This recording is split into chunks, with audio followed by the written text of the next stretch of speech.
because we as sales engineers, we always talk about Yeah. selling, right? Our job is to sell. Your job is at that point was to buy. How was that process? Do you see any faults that you like? Oh 100%. man, now I do it differently because of that. 100%. So I didn't know it at the time, but when I would assess these vendors, and believe you me, there were so many, as you can imagine, because we built everything internally, everything down to requests that my operations staff at the time, if they wanted to put a request in, rather than buy a tool to do it, we built it. It was small, right? I could justify the cost, so we did it. Um, people would come to me and go, "Hey, can we show you this? This would be very, very beneficial for your business." And half the time I would look at it and go, I don't need this. I don't want to spend money on this. I can just build it because there's no point. It's not, I just don't see the value in it.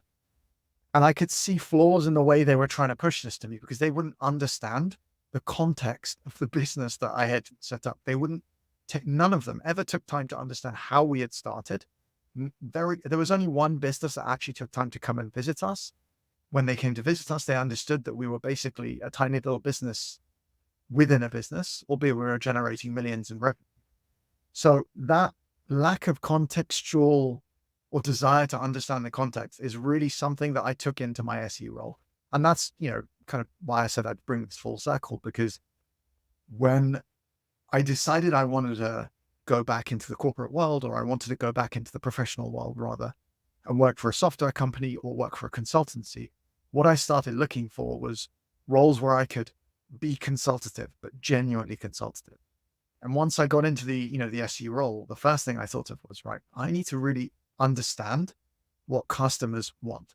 And if a customer doesn't want to hear what I am saying, then it's better to walk away or understand the context within which you're talking to them.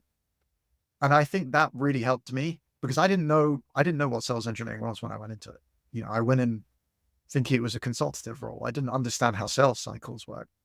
But as soon as I was exposed to it, it was, it took me a couple of weeks. I was like, okay, I've been here before. I was on the other side of the phone. That's all it was.